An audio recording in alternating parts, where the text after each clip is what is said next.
Hello, everyone. It's Billy Army here, and you've got it tuned in to 1080 After Dark. This is the YouTube channel, and it's connected to the 1080 After Dark podcast with Dave Michaels and myself. We have a lot of fun there. We talk about a whole bunch of different topics, and on this YouTube channel, we've got the podcast available to listen to, and I've had some imagery and things to look at as you're listening along. You don't have to follow along, but you can if you like. Just some cool images and stuff on today's podcast or this evening's podcast, whenever you're listening to it. Um, it's kind of a weird way of putting it on, but whenever you're catching this, I should give you a little hint about what we talked about. Well, we talked about the great movie with Tim Conway and Don Knotts, which is called The Private Eyes. Came out in 1981, and for those that haven't seen it, it's a real good one. It's family friendly, PG-13, I believe, and I don't want to spoil it too much. Just have to listen to the podcast. And I complain a little bit about YouTube. A lot of people seem to be doing that these days. So I don't want to ramble on too long. So time for the show. I thought we were recording. Well, it was pretty good, too. Well, son of a gun. We were off to such a good start, too. Oh, man. This is 1080 After Dark, take two. Oh, gosh darn it. Okay, here we go. Take two. Here we go. We're recording now, I hope. This is 1080 After Dark What are you going to do? with Dave Michaels and Billy Army. And now, 1080 After Dark. All right, Dave All Michaels, right, man. Billy Army, back. 1080 After Dark. This is take two, Dave. We're recording Yeah. now, and we never And have we're a still technical excited. difficulty. We are totally excited Wow. to be back. Thank you for going to the After Dark podcast on YouTube. Those that subscribe, we thank you. And as you noticed, if you go to 1080 After Dark on YouTube, we're trying to get the live video synced up with the audio, Dave. And I had some technical difficulty. I just could not. What make it happened, work. Billy? Tell me about it. Tell me. Well, Was it the spirit of KSEO? Was it the ghost of the KSEO past? something like that could be going on. Boy, we have not had luck with video yet. So for the time being, once you go to YouTube After Dark, you'll hear the podcast and you'll get some nice imagery. And I'm going to do a little intro before each one, talk about what we talk about in the podcast, maybe little updates on what's going on. So that's exciting. But I had some rendering issues, Dave. I thought it was going to be super easy to sync Not up. rendering. After 4.5 hours of rendering the video, right? Yeah. Which is too long because my computer's slow, you know. That's crazy. It turned out the file was off, so our lips weren't sunk up correctly. Oh, And no. so that was just so infuriating. And but we'll talk about it later when we get into the topic of the stupidity of the internet, Dave. Okay. And I am excited. Are you excited for today's podcast? Yeah, sure. I'm excited. Why not, Billy? I don't. What Well, the you hell? should always be excited. I mean, look, we can no. talk about anything. It's awesome to be here. We can talk about absolutely anything.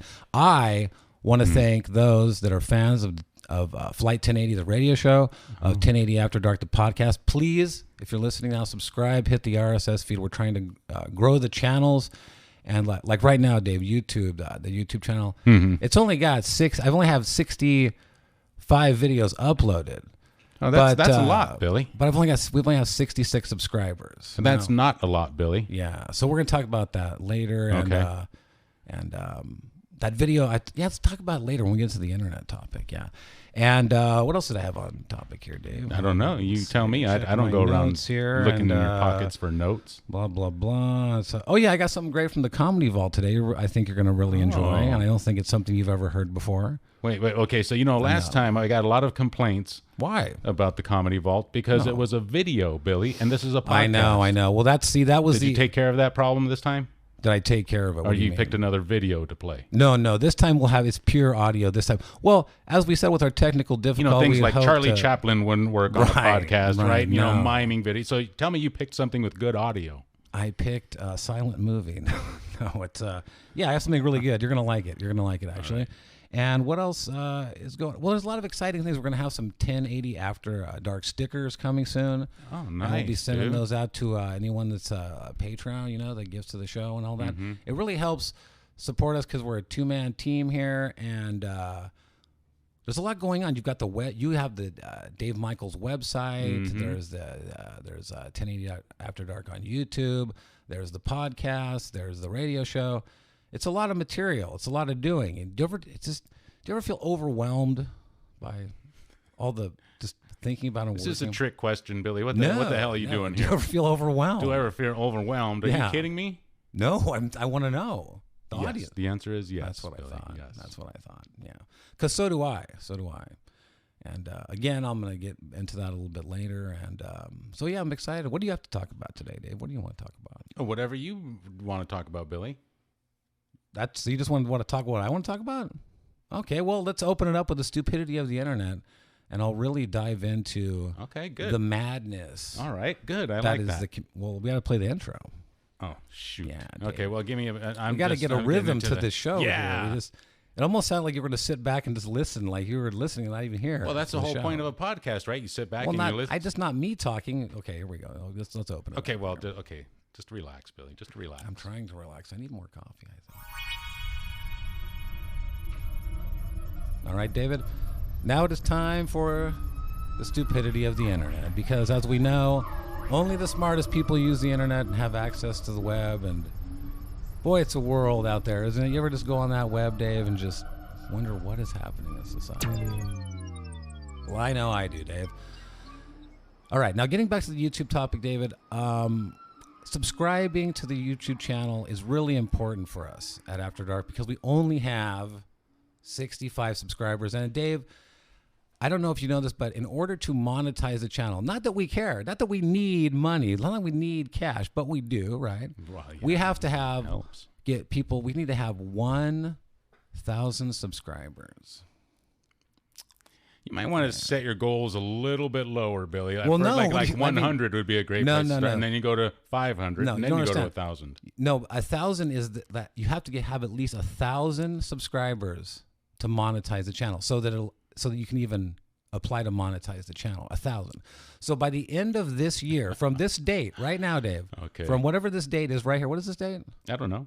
It's don't know. January Okay, 26th. January 26th of 20, whatever this year is. We have 2023. 1 year, and we're counting on you.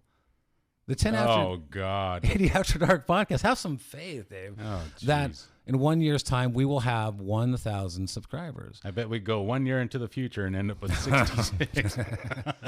We'll probably go backwards. I don't know, Billy. Oh, you can go backwards, So right? you can. Yeah, People that's can not good. unsubscribe, of course. And so yeah, that really would help. So every week, we'll be getting at least one new upload there on YouTube, the podcast itself, and maybe additional material. Hopefully 2 or 3 videos a week. Who knows? You know, But Billy, that's the way to grow. It kind of doesn't make sense to me that we want 1,000 subscribers so that we can play commercials for them. That's true. That You're right. Seems Well, see, this is backwards. the stupidity of the internet. I say that they should just allow any channel to allow monetization, and then who cares, right? Yeah, Because, right. I mean, I would say, Yeah. honestly, I would say don't, if you, well, right, you would not go to that channel, maybe. right. I don't want to watch commercials. See, I don't know why they make the hurdle so large. In addition to that, not only is it 1,000 subscribers, but I think it's 10,000 hours in 1 month that people have to be listening. These So not people- only is it about subscribers, it's about people listening to the channel, right? Billy, I hate to say it, dude, because I YouTube. like you, but this whole thing that you have about monetizing the channel and Yeah. and doing all that stuff. Mhm. I mean, I don't think you get it, Billy. I think it's a little slimy to go around trying to get people to buy things from you while you're trying Really? and doing this in the body of a podcast or a radio show. No, you're not trying to telling get them, no. hey, It doesn't work like that. Well, what I'm saying, Billy, is be sure to go out and buy your Tangy Tangerine. Now you can find a link at davemichaels.com. If you don't know what Tangy Tangerine is, you need to go there. This is not Yeah. some slimy pitch. No, it's not, That's because going to help you out. It guys. does help people out and Yeah. it supports. But going back stuff. to look, in terms of monetizing the channel, Mm-hmm. it's about growth. I mean, look, if in 1 year's time you can't get growth of subscribers, then it's like, why continue doing the channel, right? On some level. But I tend to agree. I mean,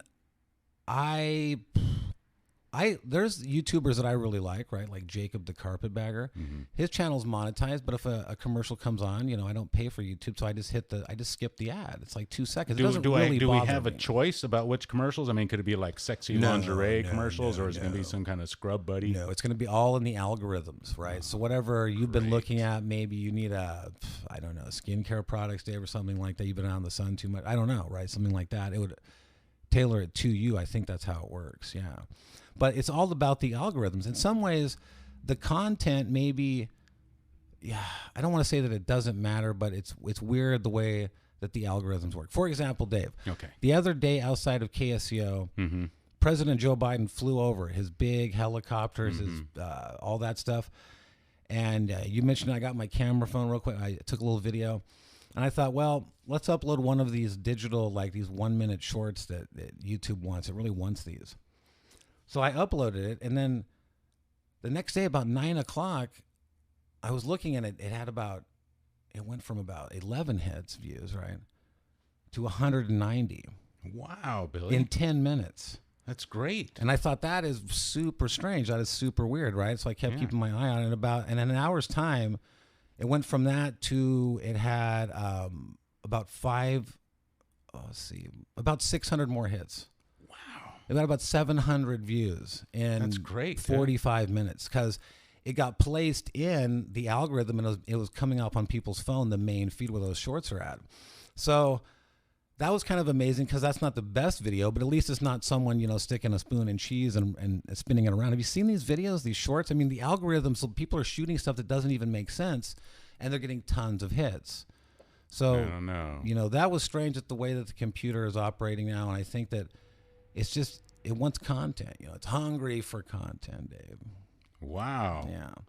So that's the stupidity of the internet. So we need to provide that content, Billy. Every week, we just got to be like maniacs, drinking coffee and uploading content and videos and shorts. And for example, you posted a great short video on Facebook.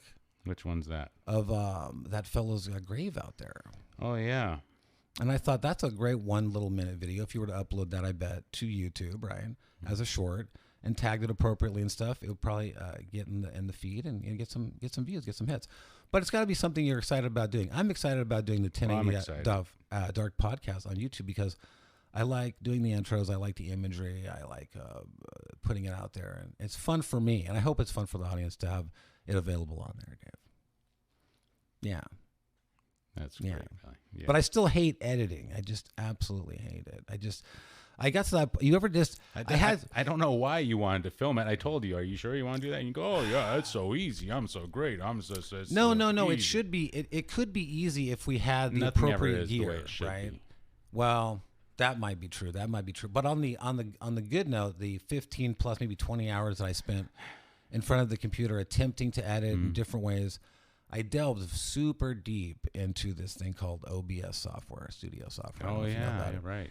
And I've become a master at that, and that's the way I'm going to be doing the show from now on, just using that software. And it takes some real doing, but I'm totally excited about it. Yeah. All right. So you're actually anxious to do some editing and yes. posting. I'm excited about editing now versus I was not. It was just like. But at one point, I think I think they call it maybe hitting the wall, like in running, or if you're out there and you hit the wall, Dave, right? They call that. You can have that mentally, and I had that with the editing process where I was trying to figure out how can I make this video work without, because it was just technical difficulties. I don't have to get into details of frame rates and stuff like that. I don't wanna hear that. But I probably was staring at the screen. It felt like maybe for 45 minutes, and I didn't even move, and my brain it was hurting, and then. Suddenly, it just occurred to me, like I knew how to fix the problem, and then all of a sudden, I knew what felt to go through what they call like neuroplasticity. You know what neuroplasticity is? What is that? Neuroplasticity is where your like brain hurts, but you're learning something, like actually learning. Like that's called neuroplasticity, right? That's happened to me. It hurts, yeah. It hurts. And when I came out the other side, though, I went, "This is awesome." And now the YouTube channel is going to be awesome, and I'm just excited. But I got a big headache for but we need people to 24 hours. Subscribe, right? You need people to subscribe. We need people to subscribe. I need anybody that's listening to this to subscribe to both the podcast. How do you subscribe? How do you do that? On YouTube, if you go to the YouTube 1080 After Dark, you just hit the either follow or subscribe button. It's on all the channels. And same for 1080 After Dark, the podcast. Whatever platform you're listening on, please hit the subscribe button, and it's that RSS feed link. Oh, okay. That's all you have to do? That's all you got to do, Dave. Wow, that's so easy, Billy. That is the easiest stuff ever that you could imagine ever. Wow. Yes. That is fantastic news for me and for everybody. Now, what have you been doing on the internet? Oh, looking at dirty pictures. Yeah? Dancing cats. Nice. How-to videos, How-to videos of what? Of, how to, what? do things. What type of things? What are you? What is this? Some kind of inquisition? the What am I being questioned Well, I for? don't Did I know commit what's a crime? What's going on here, Billy? I don't know. Have you committed any crimes recently? Notice how I say recently. No, I have not. No. Well, I bought some new DJ equipment, and so I've been Oh, learning yeah? how to do that, and Wow, the software cool. and the hardware. Awesome. I've also been learning how to do better work on the website. Oh yeah. Now, so I think last week you mentioned when I wasn't on the radio, terrestrial radio with you, that you're thinking about picking up a DJing spot, right? Right. Yeah. So that's what I've been working with. Yeah. That's it. Well, how long would the show be if you end up doing that show? It'll only be an hour. Only an hour. An hour per No week, commercial breaks, just straight. It'll just be me going, hey, be sure to buy your tangy tangerine or whatever they have me saying. Hey, be sure to stop by Pedro's or whatever it is. Cool.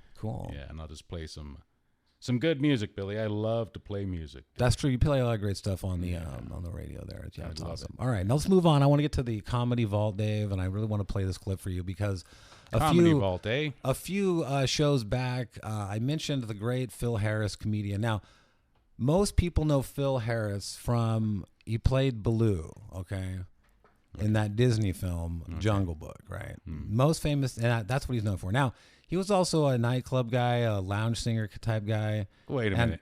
Yeah. To me, he's more well known for doing radio. The Phil Harris show, Phil Harris and Alice Faye. That's true. Fantastic show, dude. I mean, if you haven't heard the Phil Harris show, then you don't know what old time radio was about. Oh, they're funny stuff. There's a few names out there that are real big. Jack Benny is one of them. Phil Harris is another huge name in old time radio. That's how I know him. Yeah. If he was in the Jungle Book, that's great too. But I know him from radio doing the Phil Harris show. Just I think that's where I first became aware of his voice was from those Disney movies, right? And then later, because I was into old time radio stuff like that, comedy. And of course, that's why he's in the Comedy Vault, because he is a comedy really legend. But he used to do a lot of parody songs. Well, I wouldn't say parody songs. Just like Weird Al. People think of Weird Al and they go, oh, he does parodies, right?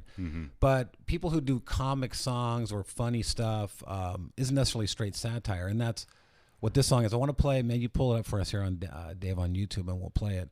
It's a song, and I want you to listen to it now. When I first heard the song, much like the editing process of having the neuroplasticity, every time I hear the song, it really hurts my brain, and I want to see if you have the same reaction, Dave. And What's the song? The song is called I Am My Own Grandpa, and it is by Phil Harris. Now, this song, every time I hear it, I still really can't really figure it out, but it's funny, and I like it, and maybe I can't figure it out because I don't really have any relatives, Dave. They're kind of, I'm one of those characters in the world. It's kind of a solitary figure. I don't have many extended relatives and things of that nature. And so even when I hear others speak of their relatives, I'll go like, well, what's an uncle? I don't, what is that in relation to? So here it is, Dave. Well, hold on. Before you play that, we got to open up the Comedy Vault. Oh, okay. Well, give me just a second here, Billy. You're a slave driver here. I know. I'm a slave driver for hold on. Here we go. Yeah.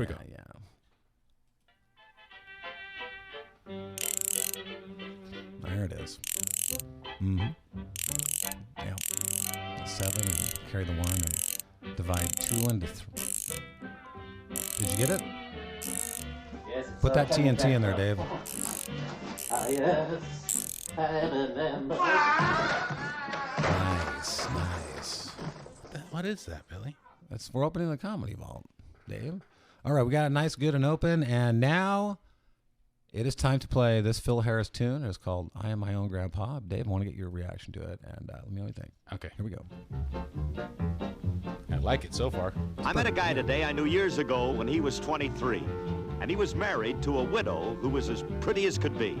Now, this widow had a grown-up daughter who had beautiful hair of red, and this guy's father fell in love with her, and soon the two were wed. Now, this made the guy's dad his son-in-law and changed his very life.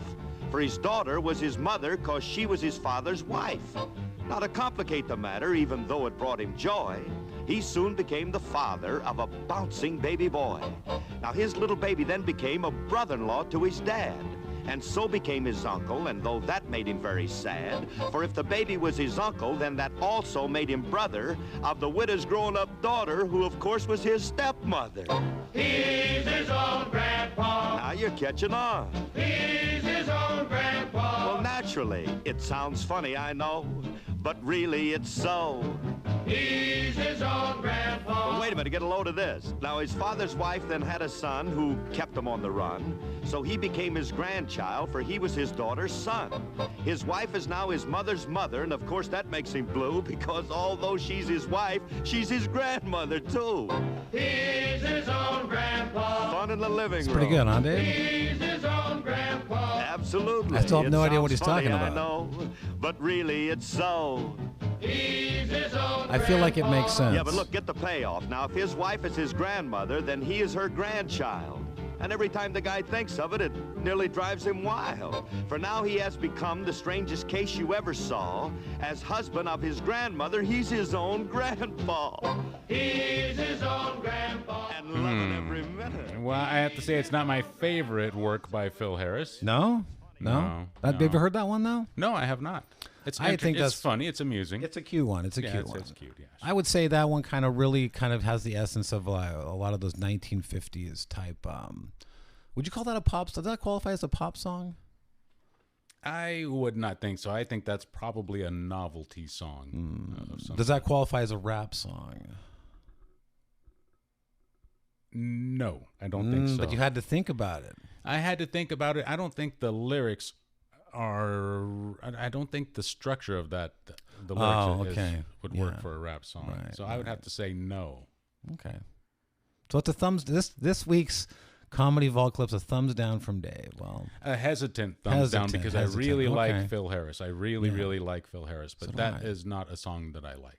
No. well, you know Phil. What is your favorite? Do you have a favorite Phil Harris tune? No. I don't even. Yeah, see, most people don't know of his songs like that. Yeah. Well, we'll bring Like in I said, another I one only sometime. know him from doing the radio comedy. Yeah, he's got some good ones. I'll bring in another one next week. Yeah. Okay. All right, That'll be Billy. So fun. I look Yeah. forward to that. So that Good. is the Comedy Vault. Yes, we'll close up that Wow. Comedy Vault, and that's in there this week. But yes, Look at you're that, right. kids. It's important that we have audio because last week there was a video of a man, Curly eating soup, and not much to go along with. He's making weird sounds. That's why and stuff like that. You know, whatever he does, yuck yuck yuck. Can you do a yuck yuck for me? Yuck yuck yuck Yeah.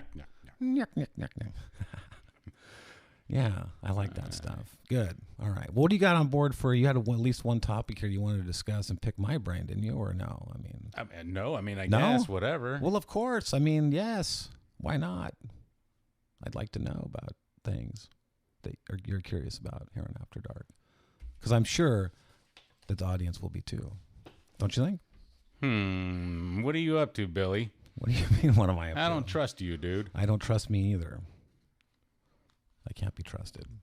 Well, I have a bunch of stories here. I also have been doing some movie research that I kind of wanted to save for the radio show. I think it's going to be a real Okay. intense Real 2 int- hours of radio that we're Yeah? about to do when we get over into the radio station. Yes. Okay. Good. Good. Yeah.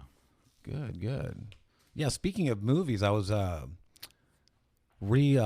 doing some research on that. The Bela Lugosi podcast we talked about, and that is a fun podcast. You get a chance to re-listen to. That's gonna be one that I uploaded recently. I want to put some imagery with it.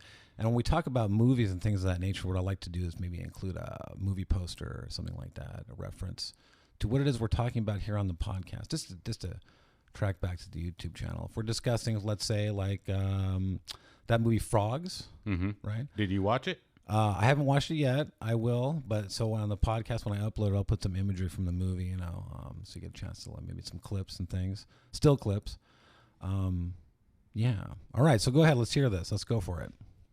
Let's hear what? Your topic. I want to talk about. Oh, these it. are just topics from the headlines, Billy, that I like. You know me. Oh. I like weird headlines. I know that you like weird headlines. You're Yeah. the master of weird headlines. Absolutely. Well, Have you been hiking this week? oh God, let's get to the headlines. Well, first of all, let me tell you some of the things. I'll talk about one movie that I did see. One of the movies I saw was Murder by Death. That's a good movie. Now, I didn't think Yeah. that was a good movie. You did not? No, I did not think that was a good I'm movie. always surprised when you think things aren't good, and I seem to love them. We have the opposite. I would say the best part of that movie, if you want to watch the best part of it, everything makes sense. You could watch the last 15 minutes of it when Alec Guinness, who is a great actor, for people who don't know the name Alec Guinness, he is the guy who played Obi-Wan Kenobi in the original Star Wars movie. He is always supposed to be a great, well-respected actor, very, very talented, supposedly. You watch him in this movie, and he's acting like a buffoon. It's hard to watch, dude. I couldn't stand it. And then I'm looking at Peter Falk, who is an actor that I love. Great character. He's a great character actor, right? He does that private eye kind of smoking the cigarette thing. Columbo, yeah. Yeah, he does that very, very well. But I noticed, Billy, that I think he has a fake eye. He does. He does. And does, it's absolutely. very distracting. I couldn't believe that's the first time I've ever seen him with that eyeball distracting me. Like, it was very, very distracting. But at the end, you know, during the last 15 minutes, when Alec Guinness comes back, I don't know if, well, that's a spoiler for you. He does come back, and there his acting is superb. It was fantastic to watch that guy act. Man, that was great. It didn't make the movie worth watching, but boy, were you not entertained? He is an amazing actor. Were you entertained by the movie or no?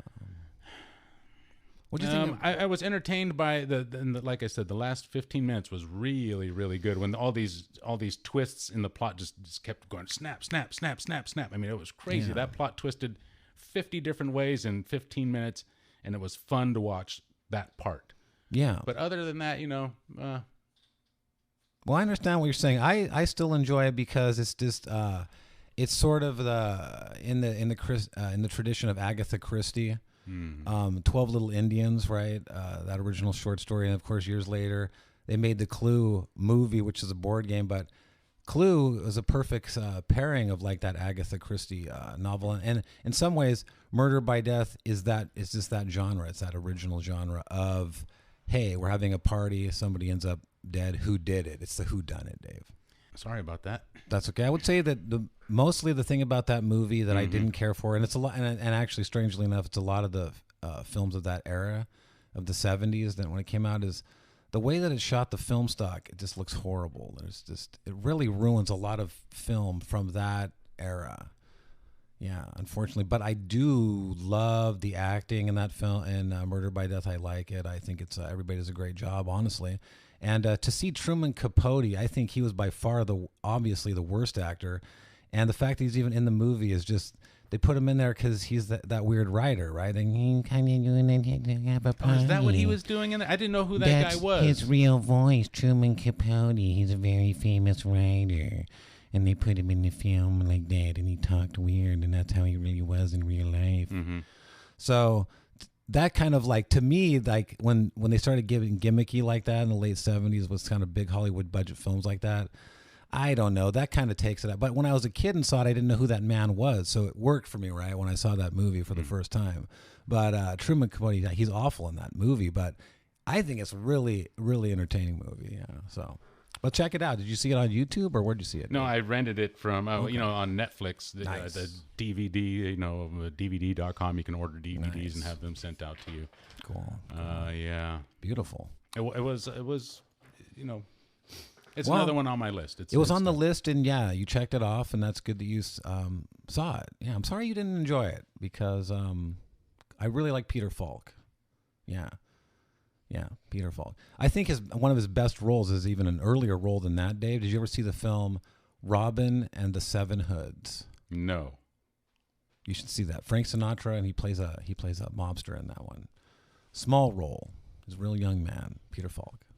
That might even be before the glass eye. I don't know. We should look up how he lost his eye. Do you know? I think he lost it in a bar fight. Probably. No, come on. Maybe he you're left making that up. Maybe he left it behind at a bus station or something. Can you Google it for me real fast? Sure, I guess. Yeah, we could do anything with the computator. Hey, because look, if we're going to get on the subject of glass eyeballs, he's not the only famous person that's had a glass eyeball. Of course, I can't remember the TV show that she was on, but Sandy Duncan, remember she had a glass eyeball?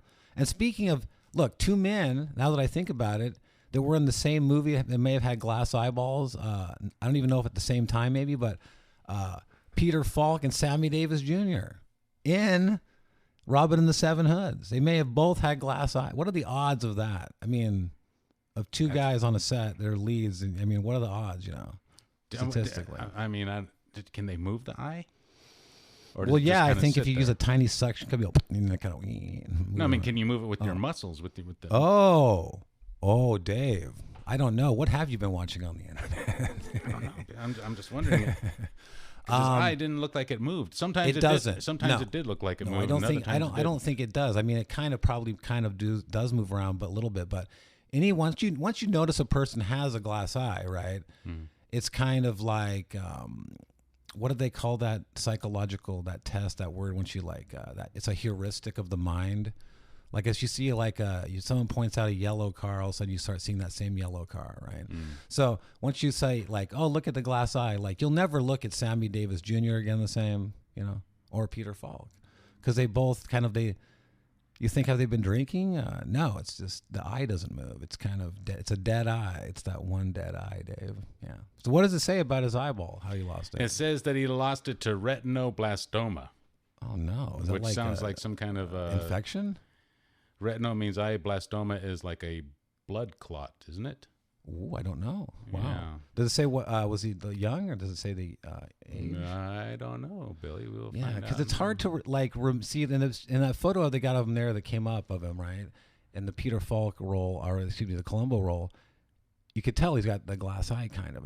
It looks like the one on. It's hard to tell which one it is actually, but when his younger photo, it looks like maybe. He does a regular eye. I guess he got it taken out when he was younger. He says in an interview in a Cigar Aficionado, he said, "I remember once in high school, the umpire called me out at third base when I was sure I was safe. I got so mad I took out my glass eye, handed it to him, and said, 'Try this.'" That's funny. Pretty fun. That's pretty good. Yeah. Okay. So yeah, young man then. Wow, interesting. Good on him. Good on him. The other movie I saw, Billy, was The Private Eyes. It's another movie. And that's I love movie. That is with Don Knotts and Tim Conway. Yes. Boy, that's a great movie. I mean, I can name scenes. I can quote lines and scenes from that movie. Nears, you stepped in horse nears. That part. Nears, you stepped in horse nears. There's a monster in there called the Wookalar. There is. That's right. Yeah, there's a monster called the Wookalar. Absolutely. And I thought that movie was just drastically mediocre. It would have been good. It would have been better had not Tim Conway been in there, because his buffoonery is just ruins the movie, I think. Really? Yeah. And in this case, I think he ruins the movie. Give me an example of a scene where you think that didn't work. Just that type of all kind. Any scene when they were together. What about when he's eating the peaches on top of the ladder? Oh, that's a perfect example of what a stupid, just terrible. Okay, I tell you, the one funny scene that he did have is when he tried to throw the pigeon out to let it go, and it went right to the glass door. Yeah. That was funny as hell. But I'd have to say that the best part of that movie is not Tim Conway nor Don Knotts. Well, then they're fantastic. The best part of that movie, Billy, had to be the little notes. Oh yes, attached to each murder victim. Absolutely. And now I don't know if you remember these. They'll come back to me. I was going to save them for the radio show, and maybe I can do you them. Should still do them on the radio show, yeah. Okay, because these are really, really good, and a good example of why that movie is worth watching. It's a great script, right? It's a great script. Yeah, absolutely. It's fun. It's a fun story. It is fun. I love I don't want to spoil it for anybody, but the opening of the movie when they are at a gas station. To me, that's a great opening. Do you remember the gas station? Of course you do, Dave. Yeah. That opening to me is very funny. Look, I would suggest if you haven't seen them, would you put it? It's a must see, right, on the list of must sees, don't you think? Or no? Does it not qualify for you? No, I don't think so. Well, once again, see, we part ways on this one. I give it a big thumbs up, and I would put it on that good list. I think the chemistry between Tim Conway and Don Knotts, I think they're hilarious. I think the stuff that isn't on the page is some of the funniest stuff. The scene where he's speaking to the cook about the hummingbird cookies. There's some funny stuff in there. And a lot of it, I feel like I'd like to go back and actually look at the script to see what was improv and what wasn't. Yeah. I like that movie. I think Don Knotts and Tim Conway are a classic duo. I mean, no doubt about that. But in this movie, I just don't think they clicked. They clicked, but Tim Conway just ruined it by being just a total. Yeah, it just didn't work for you. He was a little too foolish. A little too foolish, and I didn't really like that. Yeah. That would be my main gripe about that movie, Billy. Other than Right. that, But was certainly, enjoyable. certainly a kids movie, Yeah. right? You say it's a kids movie? Well, maybe not, right? PG-13. Yeah, PG-13. Yeah, Yeah, sure. I would say yeah. something like that. Yeah. Much like Murder by Death is PG-13, I would say. Sure. Yeah. Even though like there's some adult themes, it doesn't maybe cross the line, right? No. It's like it's kind of like The Simpsons in that way. It's things that are for kids these days, right? On one level, it'll work for kids, but on another level, if you're not of a certain age, you're not maybe going to pick up on the jokes or whatever. Mm-hmm. Yeah. Yes. What? Was I supposed to keep talking? What's happening? Yeah, keep You're going. looking at your list. No, I I don't am know. looking at my list. I don't know how to segue into any of these. I mean, I guess we could just rip right into this. Would you like to read some of these headlines? I thought you wanted to read some of those notes from the movie.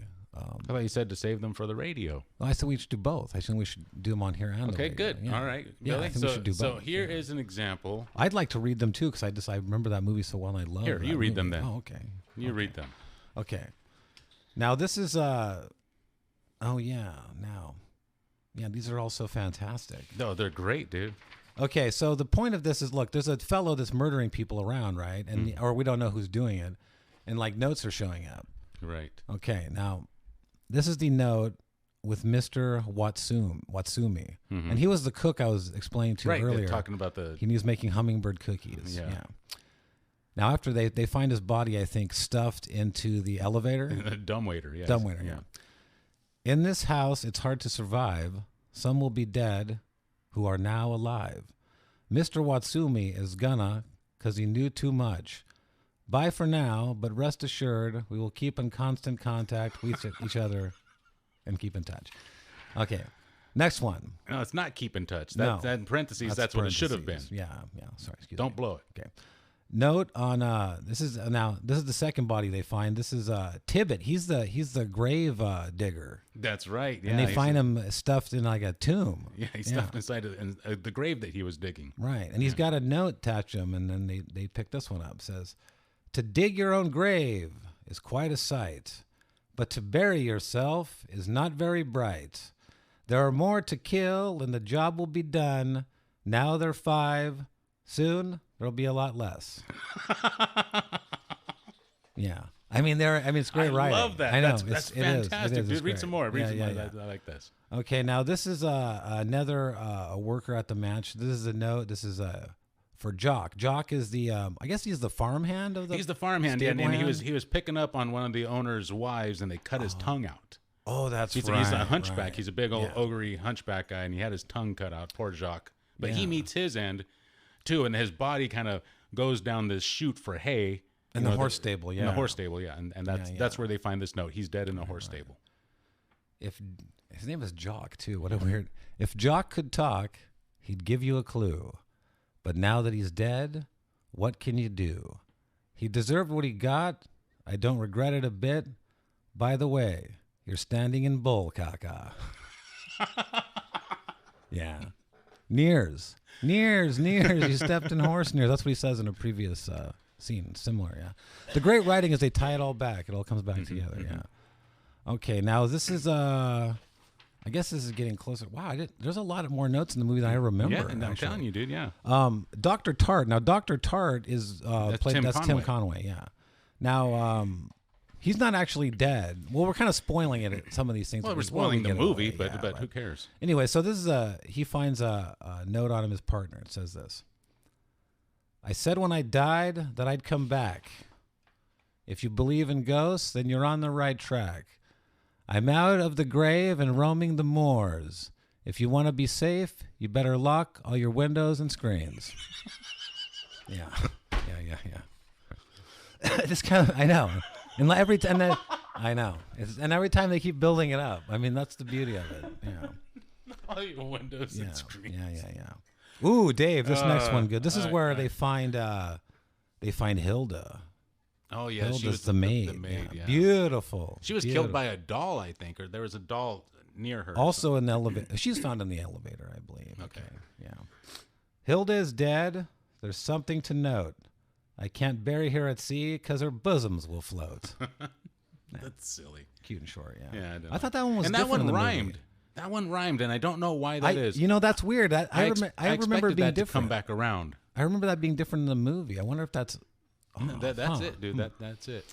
Note with Justin. Justin is the butler, and he is also found, I think, in one of the corridors. Oh, he's a crazy-looking butler that looks like a pirate. Or Does he? He's got crazy wild hair and this wild look in his eyes. Yeah, he's a great character actor, and I just wish I knew his name. And boy, I'll put his face up on the YouTube, flash a picture. But anyways, he gets dead, and they find this note. Now there's one less that has to be fed, but Justin can't serve you because he's dead. The guru was right. You can't come back. When you said there was a ghost, you were on the right trail. Yeah. That one's even more just right at the end. Just kind of, yeah. Okay, see here. This is with the nanny. And this one is actually recited by the talking doll that you were referring to. So they find a note. She's dead there, and there's a doll that's got this note here. Okay. I like this part. Let's see if I can do a doll voice. Listen up, dummies. The help is all gone. The house is bare. Now you know the shadow is there. There's one left to die, then my job will be done. I like killing people. It's a lot of kicks. So I made the rhythm of that one, yeah. It's a lot of... Okay. Read that again without the doll voice. All right. Read that again. Listen up, dummies. The help is all gone. The house is bare. Now you know the shadow is there. There's one left to die, then my job will be done. I like killing people. It's a lot of kicks. Yeah, that was better. It's kind of... Yeah. All right, we got two more. Yeah. All right. Or one more. Yeah. Such a fun movie. Such a fun movie. Okay. And again, this movie, me, Billy, I like bad movies. And I think it's a good one. In the quest for bad movies, I found this. I think it's a mediocre movie, but this movie is worth watching only because of this. Well, the script, yeah. The script, yeah. It's a fun But these notes, dude, are just classic. Just let's go. This is the now, last one. This one I had forgotten about. This is where they find a note attached to a spear. Because it gets thrown in the hallway or something It was like the guy's favorite spear. He had gone on some kind of African safari and got it as a gift from the owner of the mansion, apparently. Yeah, okay. Yeah. So they find this one. Now you will see I can do something right. I'm going to show you a killer tonight. I want Phyllis to come to my chamber and see who was the one who murdered Lady Morley and myself. I was going to do that one. I like the rhythm of that. That's now good, you dude. will see I can do something right. I'm going to show you a killer tonight. I want Phyllis to come to my chamber and see who was the one who murdered Lady Morley and myself. Yeah. Fast is good with those ones. Those are fun. Those are great. You gotta go faster. Well, I would give that one a thumbs up and definitely check it out. I think it's probably... Well, it's available out there. I know that. It is, yeah. It's sort of gotten a renaissance resurgence. Don Knotts, in a way, has had sort of a comeback as a comic. People love his movies. I mean, he's coming... There's a statue of him in his hometown, Dave. Did you know that? Of him. Don Knotts? Yeah, of Don Knotts. No, I did not know that. In his hometown. I wish I could remember. And they got... and, of course, he's dressed up in his garb as Mayberry, Barney Fife. That's his most iconic. But I love him in all kinds of other roles, and that's certainly a good one, yeah. You said you watched The Ghost of Mr. Chicken, right? Oh, yeah. And dude, you liked that. Oh, fantastic movie. That is fantastic. Okay. Now, what about the Don Knotts film that I love, but you might not like, and that is The Incredible Mr. Limpet? Hated it. So you'd hate it. Hated it because Really? there's a lot of musical. There's a lot of singing in there, and I hate Yeah, musicals, Billy. yeah. Absolutely hate them. I kind of forgive it because it has the cartoon element. I think Right. it goes into the realm of fantasy a little more. Right. But I actually typically not big on musicals. Yeah, You know, Mr. Limpet was such a big influence and so well loved, Billy. Not by me, but by a lot of people. Yeah. That when you go to Disneyland and you go to, I don't remember which ride it was. I showed it to the kids though. Which ride was it? Darn it, I can't remember right offhand.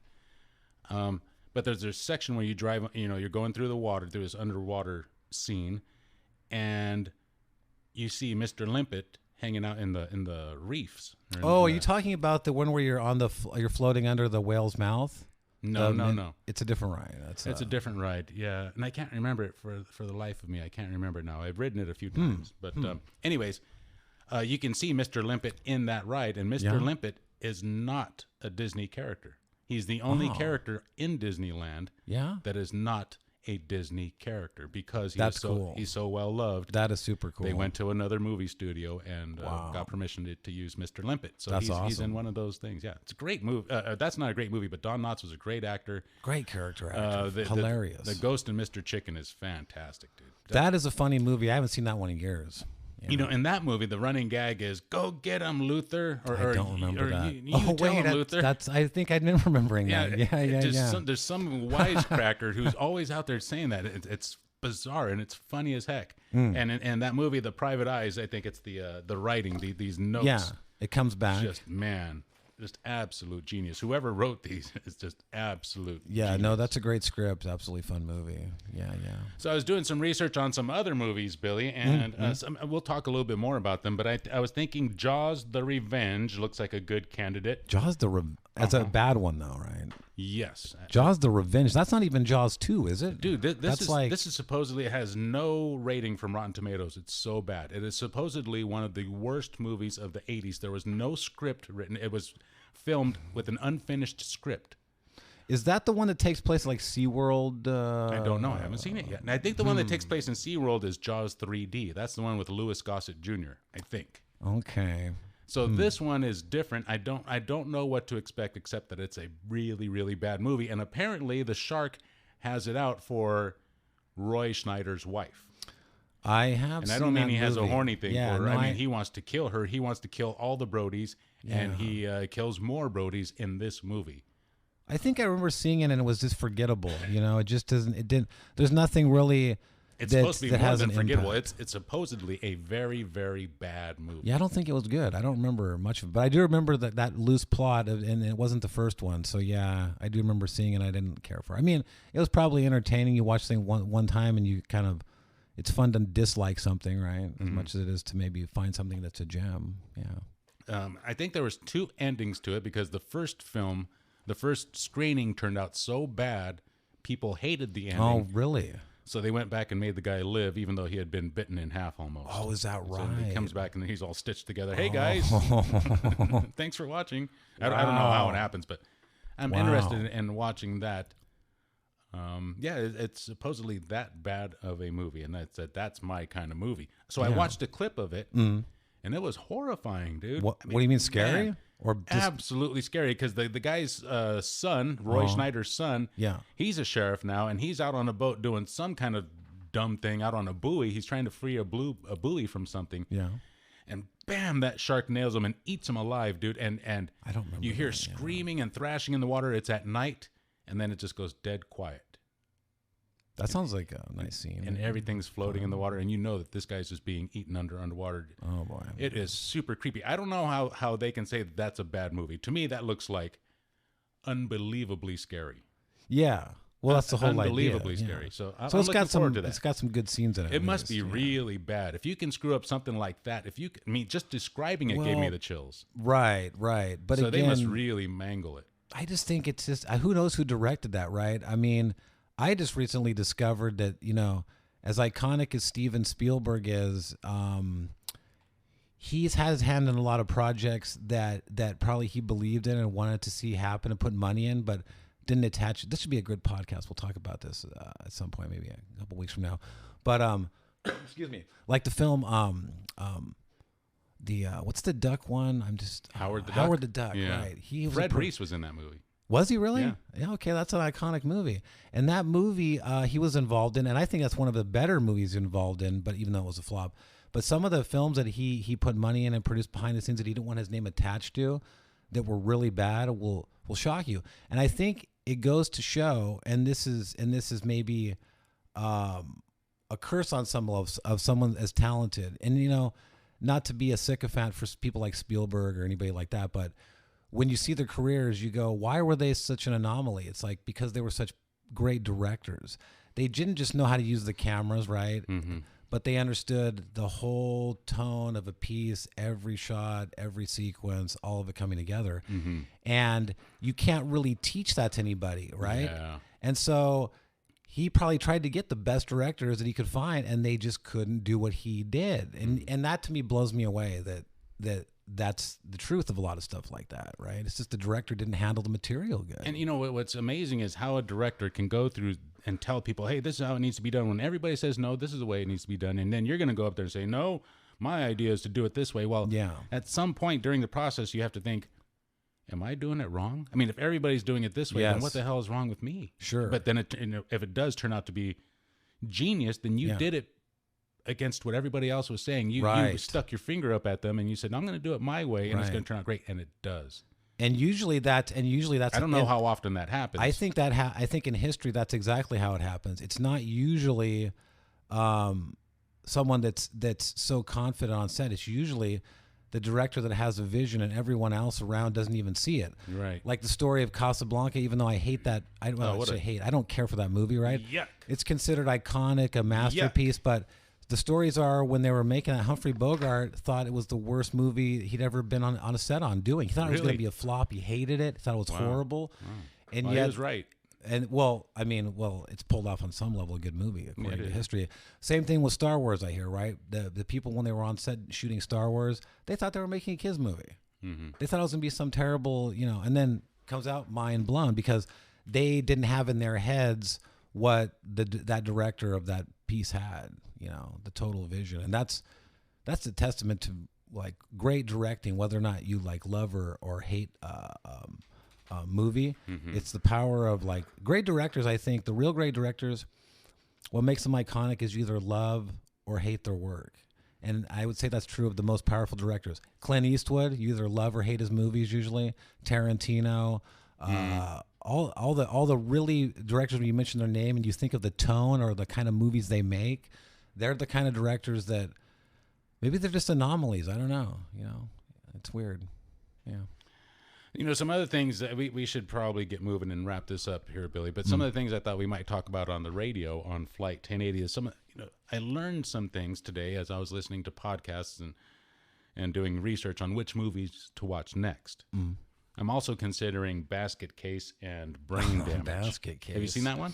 I have seen clips of it very recently. Oh, really? And it's very, very entertaining looking. Yeah, absolutely. Brain Damage is another movie that sounds good to me, but I learned a couple of things that I thought would be interesting to talk about on the radio show, besides the murder poems, which I think is great. Oh, those are just fun, yeah.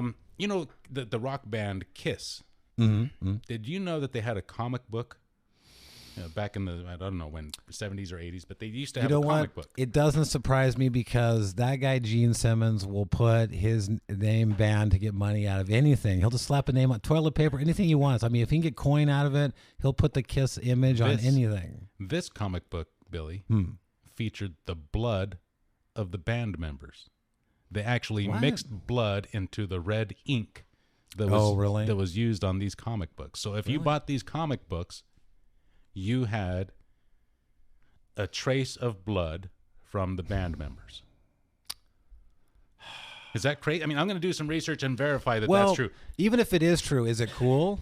Yeah, it's cool. Are you kidding me, dude? That's badass. That's cool. I don't know. Yeah. I doubt. The thing about Kiss is like I like some of their songs because they have a couple good ones, right? Mm-hmm.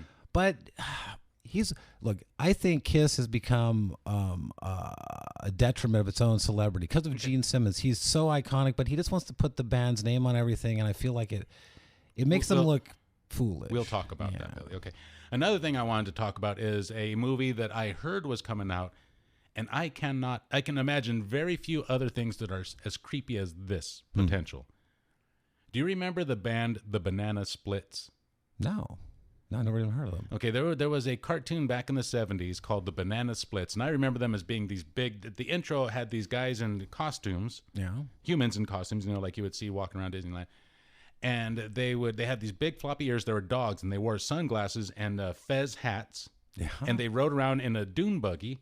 The kid show? Yeah, it was freaky, dude. These guys were just super creepy. We'll see it during the show, but we got to do some show prep now. This way, we got to wrap this up.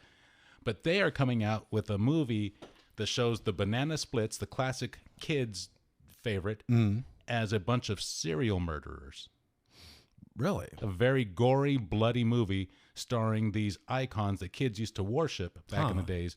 But now they're going to come out and just murder everybody. So it's like a plot for just a new horror movie kind of. Yeah, dude. Yeah. That sounds very bizarre, very odd. No, I've never heard of that TV show. Another thing I learned today was, do you remember the Menendez brothers? I unfortunately do, because they were on the TV and news cycle back in the 90s for doing man. the horrific They killed their crimes. parents, right? Yeah, they did, yeah. Did you know I don't that know the details. I just know that they had some wealthy parents and they just wanted to get access to their money. I don't know how the parents got wealthy, but apparently the Menendez brothers, produced, and I'm assuming that means bankrolled, Creepshow 2. No, is that right? Yeah. I've Is never heard that weird? before. That is, and I'm going to verify that that's Yeah. true as well. But I heard that the Menendez brothers, how very strange, are the producers of that movie. So I'm going to check the credits and all that. Yeah. As soon as we're done with this, we got to get ready for the radio show. That is very odd. And we'll verify that. So I think we're going to have a lot of stuff to talk about, Billy, including how scientists have found a way to direct lightning. Zombie dogs are taking over a Texas town. Ooh. And time travelers from 2027 are showing footage now that shows the future devoid of humans. That sounds super cool. It shows that sounds video super cool. But of major cities with nobody in them, just empty. I got to hear more about that. City after city. I feel like a fool now because I want to go back. Just one more note on Gene Simmons and Kiss. I'm foolish. Look, I said that the man's foolish for they come out there and they wear those fakakta outfits and things like that. He doesn't care if he's a fool, right? I've got it all wrong. Yeah, I've got it all wrong. See, my take on him is all wrong. They always were kind of a sideshow in a way, right? Mm-hmm. So, yeah, they're just I don't know. I just feel like they put their name on it. Like, to me, I think, does Gene Simmons, is that like really cool to like put some weird blood in the ink, or is he just a cash grab because you got like 12-year-old fans? I don't know. I mean, like you're getting on my case, Dave, at the beginning of the show. What? The idea that we need 1,000 subscribers just to monetize the channel, and boy, even if we did. And even if we got lots of hits, we were only going to make probably like a couple, like maybe at most a couple $100, you know? If we were to get like tens of thousands of hits, you barely make like a couple $100. Give so me a break. It's not like we're pulling down Gene Simmons' coin, right? Right. But if we were, I mean, how about this? How about if you subscribe to the Flight 1080 YouTube channel and the Patreon, and you give a donation of, let's say, $1 Bitcoin. I don't know, $8,000 a month, right? Oh. We'll send you a coffee mug. Yeah, dude. With our logo on it. We'll have one printed up just for you. We'll have your name on it and That's everything. Right. Yeah. Well, we do have stickers coming next week, and then we'll get some of those to fans and people and whatnot. So we do have some swag coming. But no, we're just joking around about that 8,000. Yeah, you ain't going to get nothing. We appreciate everybody. Please hit the subscribe button. We'll still take the money, but you ain't going to get anything. We'll sticker at least, right? We'll give somebody a sticker. Okay. Little handwritten note. Thanks for the money, sucker. No, that's terrible. No, we appreciate everybody that supports all the channels and the podcast, and keep on listening. 1080 After Dark. And once again, just hit that. If you're on YouTube, please hit the subscribe button, follow. You're listening on your podcast channel, hit the subscribe RSS feed, follow us. It helps grow the channel. We'll be back next week, 1080 After Dark. It's Billy Army. We got Dave Michaels over there, and we're going to roll out with this outro that may or may not. We're having technical difficulties. Well, yeah, we're having technical. But we got it now, Billy. We got it all under control. There we go. All right. Beautiful. All right, you're listening to 1080 After Dark. Be sure to subscribe and like us and do all that other stuff. Donate. How do they do that? Patreon? Listen up, fools. You must subscribe before you're out of time. And I don't know. I'm not good at poetry, Dave. We have to come up with some unrhyming poetry for our unrhyming listeners. Poetry. All right. Thanks for listening, you guys. Be sure to subscribe. We appreciate your support, and we will see you next week. Have a great one. See ya.